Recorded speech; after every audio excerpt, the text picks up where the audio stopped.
Awesome. Well, we are out here in Southern Oregon with Mosi Smith. Super stoked. Great climbs, a little bit of run. Mosi's a Marine. Once you're a Marine, you're always a Marine, I guess. That's what they tell me. A ultramarathoner, done Badwater 4 times, which is incredible. And is getting into sustainable business, which gets us all excited. So Mosi, thanks for joining me out here. Thanks, Knight. I appreciate the invite, man. So we'll dive right in, Mosi. First question is always, what are your core values? Man, for me, it kind of revolves around like 5 more that are kind of a little closer. And I think of like chip, chip, just like I'm chipping away at everything. Like you're chipping away at the mountain, you're chipping away at like the masterpiece of your life, right? But I break it down into compassion, humility, integrity, positivity, and perseverance. And like that's like for me, it's important for me to keep integrity at the center, of everything that I do. And that way, people always know where they sit with me, regardless of where we are in the moment, and what emotions may be high or low, humility and walking through this world, keeping me grounded, remembering where I came from, and like always being mindful of like that, even when we're moving forward, and trying to help those traveling similar paths, either navigate or, give them what I learned along the way. Compassion, it's just being able to see myself in others, or to see people where they're at and acknowledge that, and to know that everybody comes into situations, environments, challenges, and sometimes it takes a little bit of work to peel that back in order to get people to start moving in the direction they need to, or even believe that they can move in that direction. And then lastly, positivity and perseverance. Man, if you can't laugh, if you can't if you can't see the bright side on things, you become a drag, man. And like people don't want to be around you. That and the perseverance is just day by day, just showing up. Yeah, chipping away at it. That's it, man. I love that imagery of just one little chip at a time, working on the life's masterpiece. Yeah. When you're leading people, what's your philosophy? How do you go about leading?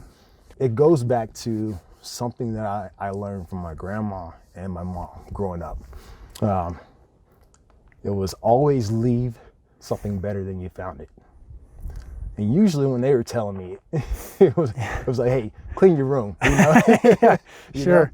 But that one lesson formed like the groundwork for how I view the environment, how I view relationships, how I view myself, my personal development, how I view the development and the impact that I can have on others at the individual level. So whether or not it's like I want to be a leader that is not just good, but a great listener, an observer.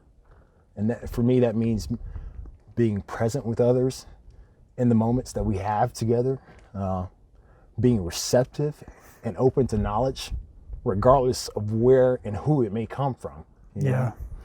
I want to encourage others. I want to give people their moments to live up to and live in their own greatness, right?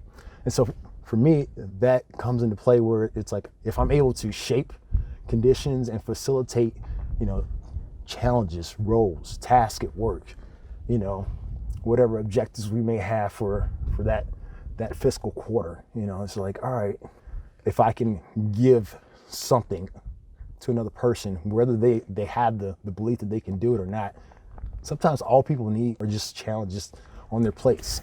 Yeah. And the opportunity to achieve or fail and learn something in the process. And the space to do that. That's it.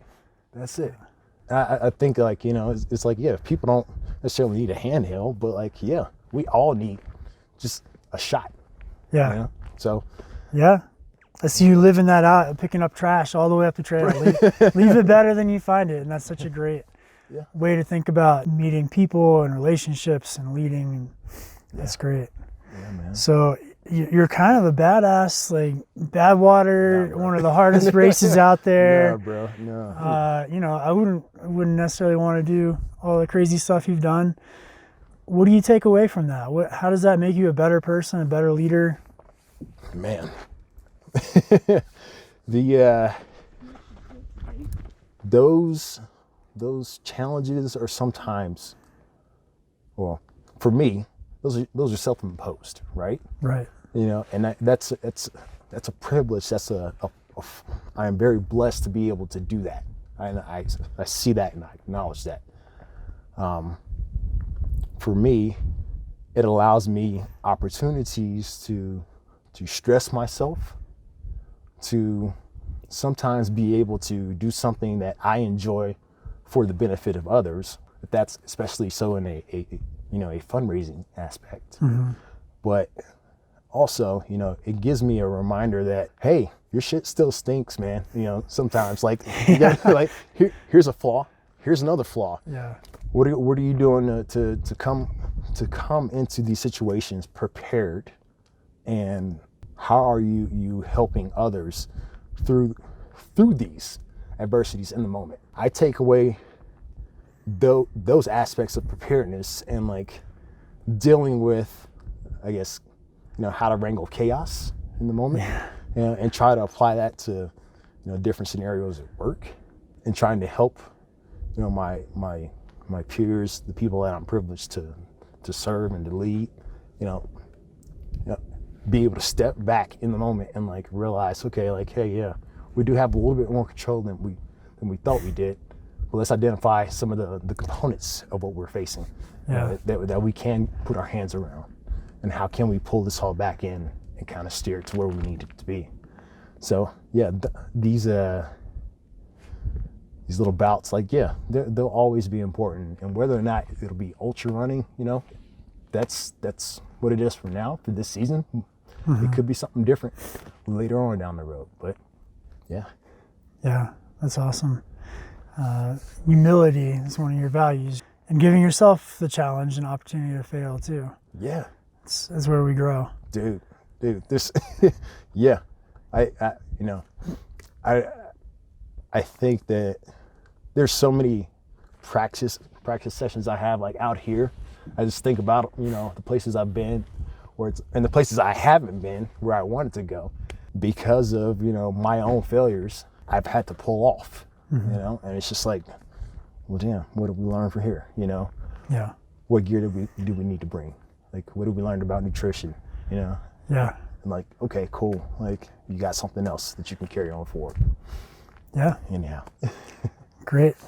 So we talk a lot about flow as a company, and we think you can access it more readily outside. Is that something you experience on 100-mile runs? Oh, yeah, definitely, without a doubt. I mean, whether it's the Badwaters, the triple iron, running through the Saharan desert in the Marathon des Sables, you know, it's just like, I think the more removed you are from distractors, the outside stimuli of society, and the more you feel like you're just, you know, a very small, insignificant piece within nature. Like, that's when you're more susceptible, or at least when I feel more susceptible to entering into those flow states.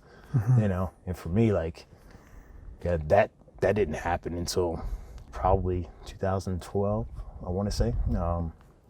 And like, yeah, it's always a pretty cool thing when it happens, you know, and you just try to hope you can ride it in the pocket for as long as it sits. Yeah. When you're running for 24 hours, you're like, please, as much flow as I can get. Yeah, that's it, man. Is that something you're able to transfer to life or leadership outside of running? Yes. And then the key for me in that is the removal of distractions, mm-hmm. you know? So oftentimes I've learned about myself that I do some of my best work late at night, Yeah. you know, Yeah. and like, so getting into something, whether it's writing or, you know, drafting proposals or trying to answer, you know, answer RFPs or whatever, you know, questions the clients may have, or trying to brainstorm ideas for new challenges. Last question, maybe the hardest for any leader aspiring at any level to be more excellent. What's a piece of advice you would give them? Man, well, if I ever even get there, I'll let you know. Staying humble, you know, we spoke on that already. Staying hungry enough. And I say staying hungry, and to splay that open, it's basically pursuing pursuits or pursuing challenges, Yeah. you know, that move you, whether it's in, you know, the context of being outdoors, or it's in a professional development setting where you're going for certifications. Maybe it's trying to maneuver into a new career space altogether, or even going back to school, you know? Yeah. Like, yeah, that's a part of being hungry and like pursuing the new challenges. Yeah. And like the last bit is just help. Being willing and able to both give and receive. Yeah. Nobody, I mean, I know very few people that are actually self-made individuals, you know? Everybody needs the help of others along the way. So, however big or however small, you know, that shows up. Yeah, just be ready to roll with it. Humble, hungry, and help. I sense like an alliteration thing here. I'm a Here fan with of you. alliteration, man. You got me. That's on awesome. Well, again, thanks for coming out here. It's been a great journey up, and I look forward to picking our way down, having good conversations, and enjoying the time together. Likewise, and thank you for the invitation. And yeah, man, I wish it were a better day. Man. Oh, it's beautiful. But yeah. In the clouds, a little bit cold. Yeah, a little bit. Excited to start moving again. Man, thank you, man.